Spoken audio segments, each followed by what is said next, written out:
चौधरी पहलवान का पूरा जीवन जरूरतमंदों की सहायता के लिए समर्पित हुआ था। जब उनका अंतिम समय नजदीक आया तो उन्होंने अपने बेटे को पास बुलाया। बेटा पास आ गया तो उन्होंने उससे कहा, देखो बेटा, मैंने अपना सारा जीवन दुनिया को शिक्षा देने में गुजार दिया। जब अपने अंतिम समय में मैं तुम्हें कुछ ज़रूरी बातें बताना चाहता हूँ, लेकिन इससे पहले ज़रा तुम एक कोयला और चंदन का एक टुकड़ा उठा कर ले आओ। बेटे को पहले तो यह बड़ा अटपटा लगा, लेकिन उसने सोचा कि अब पिता का हुक्म है तो यह सब लाना ही होगा।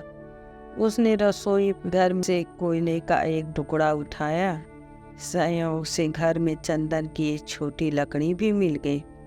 वह दोनों को लेकर अपने पिता के पास पहुंच गया। उसे आया देख पहलवान बोले, बेटा अब इन दोनों चीज़ों को नोक फेंक दो। बेटे ने दोनों चीज़ें नीचे फेंक दी और हाथ धोने जाने लगा तो पहलवान बोले, जरा ठहरो बेटा, मुझे अपने हाथ तो दिखाओ। बेटे ने हाथ दिखाए तो वह उसका कोयले वाला हाथ पकड़कर बोले, देखा तुमने? कोयला पकड़ते ही हाथ काला हो गया, लेकिन उसे फेंक देने के बाद भी तुम्हारे हाथ में काली लगी रह गई। गलत लोगों की संगति ऐसी ही होती है। उनके साथ रहने पर भी दुख होता है और उनके न रहने पर भी जीवन भर के लिए बदनामी साथ लग जाती है।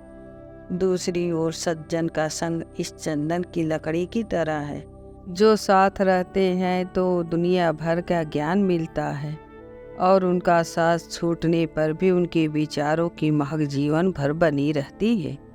इसलिए हमेशा अच्छे लोगों की संगति में ही रहना।